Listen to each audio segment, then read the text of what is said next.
وما آتاكم الرسول فخذوه صدق الله مولانا العظيم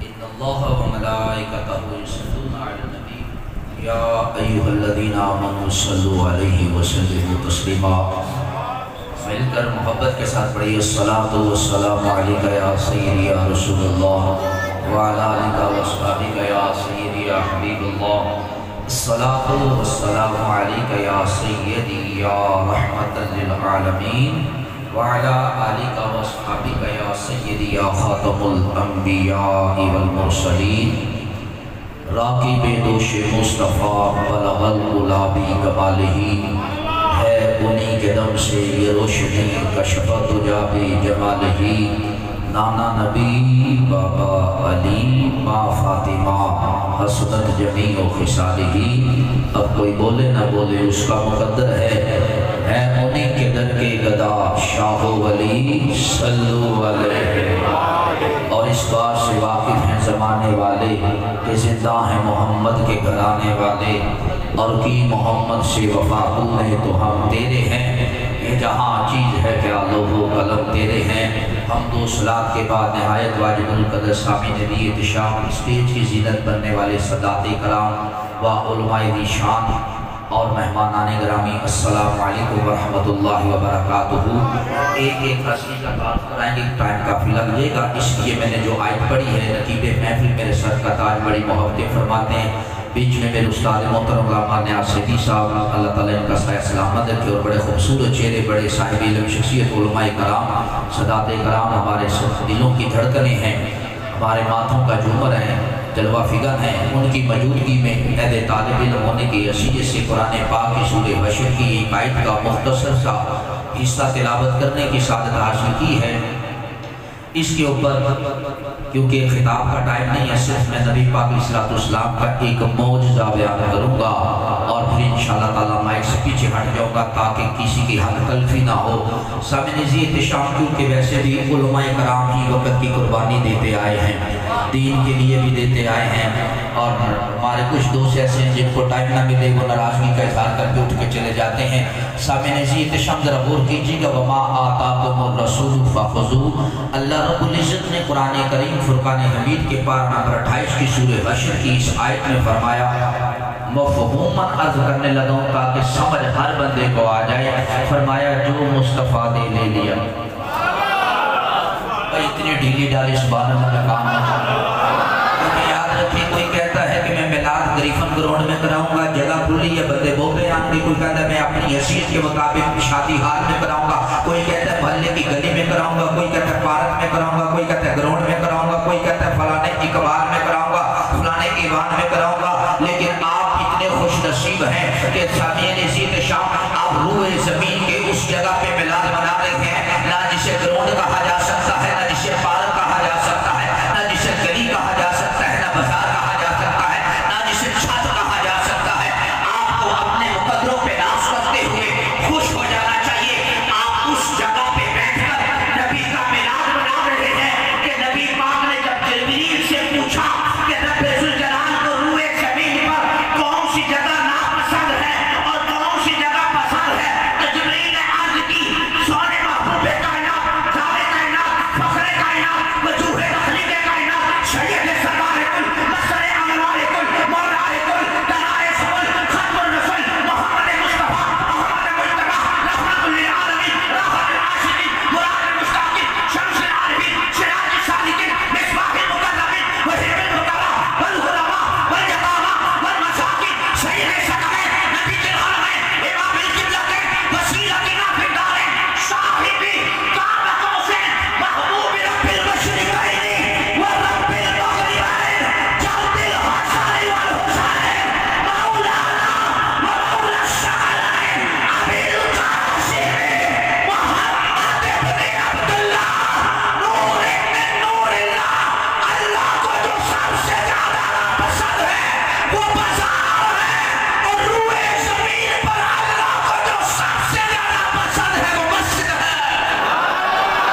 میں بیٹھے ہیں. نبی پاک علیہ السلام تنبیہ الغافلین کی جلد نمبر 2 کے اندر حدیث سے پاک موجود ہے.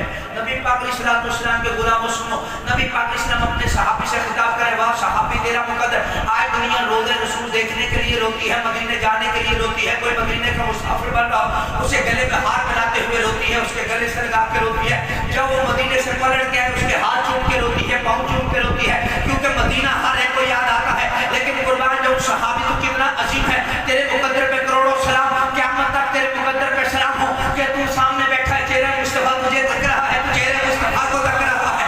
اور نبی پاک علیہ السلام کی وہ ما ینطق عن الہویٰ والی زبان جنبش کر رہی ہے, ان ہوا الا وحی یوحیٰ کا کلام جاری ہو رہا ہے. تیرے کانوں کی سماعت ہے, مصطفیٰ کریم علیہ السلام کی آواز ہے. تیرے کان بھی اتنے عظیم ہیں کہ تیرے کانوں کے اندر کسی گلوکار کی آواز نہیں پڑ رہی ہے, تیرے کانوں کے اندر کسی کمنٹیٹر کی کمنٹری کی آواز نہیں آ رہی ہے. تیرے کانوں میں اگر کوئی رس کھول رہی ہے تو آمنہ کے لال کی میٹھی میٹھی آواز رس کھول رہی ہے.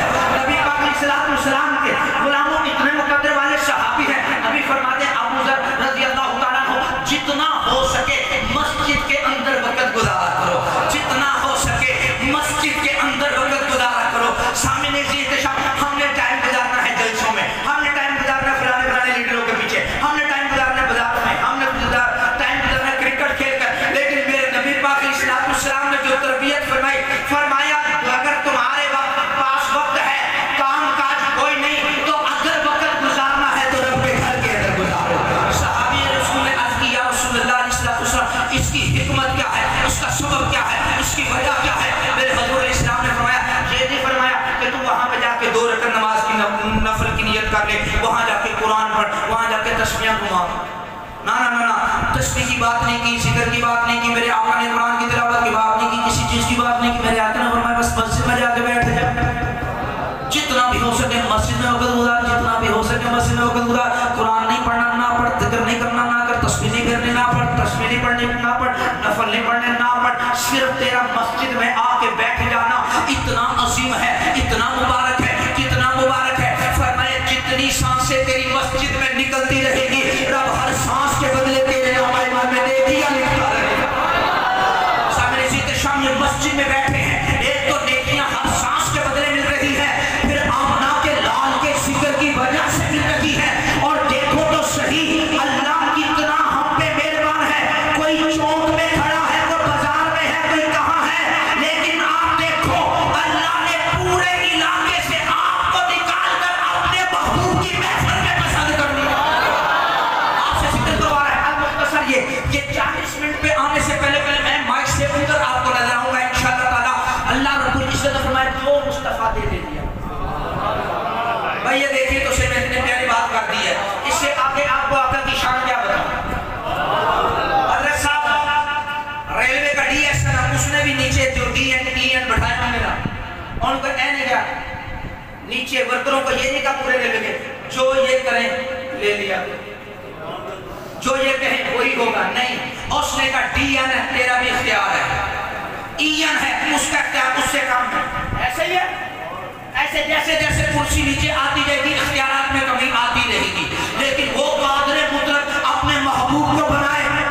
سبحان اللہ. اور فرمایا وما آتاکم الرسول, جو یہ دے فخذوہ, پکڑ لیا کرو, جو دے پکڑ لیا کرو. انشاءاللہ خالق تو ہے, خالق تو ہے, مالک تو ہے, رازق تو ہے, لیکن یہ کیا, جو یہ دے وہ لے لیا کرو. فرمایا بتانا یہ چاہتا ہوں, کائنات کا خالق میں رب ہوں, مختار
صاحب ہمارے سر کا تاجر کا میں کرا کے بخاروں گا.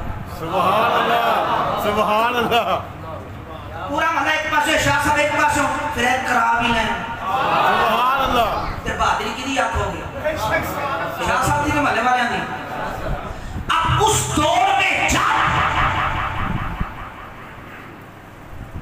لوگ بچی کو دفناتے تھے, جلاتے تھے, پہننے کے لیے کپڑے نہیں دیتے تھے, اس وقت میں میرے نبی نے فاطمہ الزہرا بھی چھوڑ دی ہے. ہاتھ پکڑ کے فرمایا فاطمہ مراد میں فاطمہ میرے جگر کا ٹکڑا ہے. عرب والے دیکھتے رہ گئے, جس کو ہم جلاتے ہیں دفناتے ہیں یہ نبیوں کے امام فرماتے میرے جگر کا ٹکڑا ہے, میرے جگر کا ٹکڑا ہے, میرے جگر کا, میرے جگر کا, میرے جگر کا, میرے جگر کا ٹکڑا ہے. آپ کو پتہ پورے جسم کے اندر جگر خون بنانے والی فیکٹری ہے, ایسے ہی ہے, اور یہ خون بنتا ہے پورے جسم میں سپلائی ہوتا ہے. پورے جسم میں اگر جگر کا کوئی ایک حصہ خراب ہو جائے تو پورا جسم ہی, اور پھر جیسے جیسے خرابی بڑھتی ہے نا چہرہ کالا ہونا شروع ہوتا ہے. میں علماء کے قدموں کو خاک لگا کے دعا لے کر پڑھنے لگا ہوں. چہرہ پھر کیا ہوتا ہے جی, کیا ہوتا ہے جی, کالا ہوتا ہے. نبی پاک نے پہلے ہی فیصلہ کر دیا الفاطمہ بضعۃ منی, فاطمہ میرے جگر کا ٹکڑا ہے, دل کا نہیں کہا, گوشت کا نہیں کہا, گوشت کا ٹکڑا نہیں کہا, دل کا ٹکڑا نہیں کہا, فرمایا میرے جگر کا ٹکڑا ہے. اس صحابی نے دیے پیشاب, فرمایا جو فاطمہ کو بھونکیں گے, کیونکہ جگر خراب ہو تو پہلے چہرہ کالا ہوتا ہے, فرمایا فاطمہ کو بھونکنے والوں کے چہرے روشن نہیں ہو سکتے, سیاہ ہو سکتے ہیں. اور یا رسول اللہ فاطمہ الزہرا کو جگر کا ٹکڑا کیوں کہا, جگر کا ٹکڑا کیوں کہا, فرمایا فاطمہ میرے جگر کا, فاطمہ الفاطمہ بضعۃ منی, فاطمہ میرے جگر کا, فاطمہ میرے جسم کا, فاطمہ میرے جگر کا, فاطمہ میرے جگر کا. شاہ صاحب مجھے نہیں پتا یہ مثال کسی کے اوپر سے گزرے گی, کس کے دل میں لگے گی. فرمایا فاطمہ میرے جگر کا, اب کسی میں غیرت ہے یہ چلا کے رکھو, کسی میں غیرت ہے چلا کے دکھاؤ, یہ کہاں ہے, یہ کسی میں غیرت ہے چلا کے دکھاؤ. آپ کو میرے خیری صاحب کیسے چلائیں, آدھا ہے صرف قائد کی فوٹو سے نہیں چلے گا, نمبر پورے ہونے ضروری ہے پھر چلے گا. تو میں نے کہا نبی نے فرمایا فاطمہ میرے جگر کا ٹکڑا ہے, جنت صرف مصطفیٰ کے قدموں سے نہیں ملے گی جب تک دل میں فاطمہ کی محبت نہ ہو.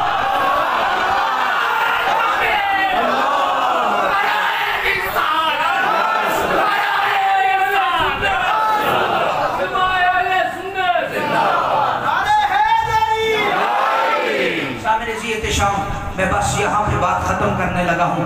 نبی پاک علیہ السلام کو فرمایا جو یہ دے وہ لے لیا, اللہ نے دیا کتنا ہے, آئے ہائے. فرمایا اب سنیں اِنَّا أَعْطَيْنَاكَ الْكَوْثَرَ. علامہ نیاز سیدی صاحب میرے سر کا تاج ہیں, میرے استاد ہیں, انہوں نے آخری آیت پڑھی, میں پہلی پڑھ دی. آپ سنیے اور اسی پہ اختصار ہے, آگے نہیں بتاؤں گا کیونکہ پھر کبھی سے. اِنَّا أَعْطَيْنَاكَ الْكَوْثَرَ. ربیہ, حضرت ربیہ رضی اللہ تعالیٰ عنہ وضو کروا رہے ہیں. ایک دن دریائے رحمت جوش نے فرمایا سل ربیہ مانگ. اب انہوں نے کہا یا رسول اللہ یہ تو شرک ہو گیا, جی میں جنم کی کتی پونک دی. انہوں نے نہیں کہا کہ شرک ہو گیا, ان کا عقیدہ کیا, انہوں نے آگے کیا کیا, انہوں نے کہا یا رسول اللہ جنت تو آپ کے قدموں کے صدقے مل ہی جائے گی. اتنا ڈھیلا ڈھالا بول رہے ہیں. اب سنیے جنت تو آپ کے قدموں کے صدقے مل جائے گی, مجھے جنت میں آپ کا قرب چاہیے. اب میرے نبی نے یہ نہیں فرمایا بھائی میں نے تو تجھے کہا مانگ, تو مانگا چی بھی اخیری کا چھٹی مانگی بھی تو جنت. او بھائی کوئی دنیا کی چیز مانگتا میں دے دیتا, بڑی بات ہے توجہ کرنا, کوئی دنیا کی چیز مانگتا تو میں دے دیتا, تو مانگ بھی جنت میں میرا قرب رہا ہے. اور یہ تو اللہ کے فیصلے ہیں, میں کیسے دوں, نہیں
کون ہے وہ آپ سے، آپ نے خود اسے کہا مانگ، اب وہ مانگ رہا ہے تو آپ دے بھی رہے ہیں۔ اگر میں وہی بھیجتا تو قرآن کی بات غلط ہو رہی تھی، اور میں نے وہی کیوں نہیں بھیجی؟